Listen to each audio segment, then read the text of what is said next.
on October 22nd, which was the week later, was compelled to sign some undertakings. And now the judge who compelled these undertakings be signed has requested that the other directors of the church be present at court this week to sign them as well. Pastor Phil Hutchings of his Tabernacle Family Church from St. John, New Brunswick, is set to appear before a judge this morning. For those who are not familiar with Pastor Phil, here's my most recent report from last week. Pastor Phil Hutchings walks out of the courthouse after spending 7 nights in jail for being in contravention of the COVID regulations, such regulations that forbid churchgoers from singing and compel pastors to provide a record of who sat down on which row and pew number, as well as to enforce mask mandates, contact tracing, and turn away the unvaccinated. Rebel News was already fighting Pastor Phil's fines through fightthefines.com, and now Hutchings' family accepted Rebel's offer to help them in the matter of civil contempt as well. If you would like to contribute for Pastor Phil's legal defense, please go to savepastorphil.com. To provide us more details, joining me now is Pastor Phil's new lawyer, Jonathan Martin.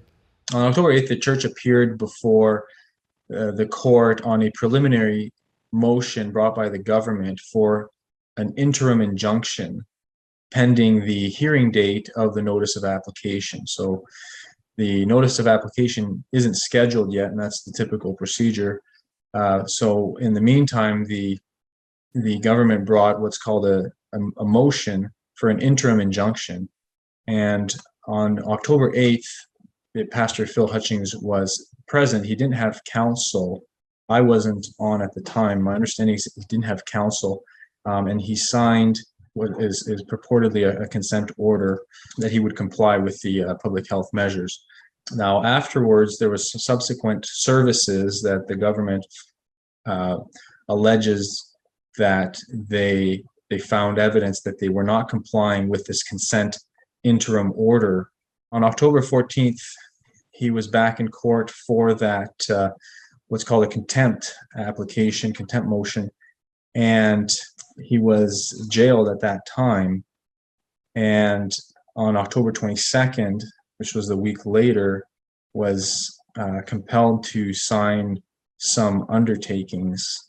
And now the judge who compelled these undertakings be signed has requested that the other directors of the church be present at court this week to sign them as well. We will be closely monitoring the situation in New Brunswick as we enter the second year of 2 weeks to flatten the curve. If you want to support Pastor Phil, go to savepastorphil.com and sign the petition and donate to his legal fund if you can.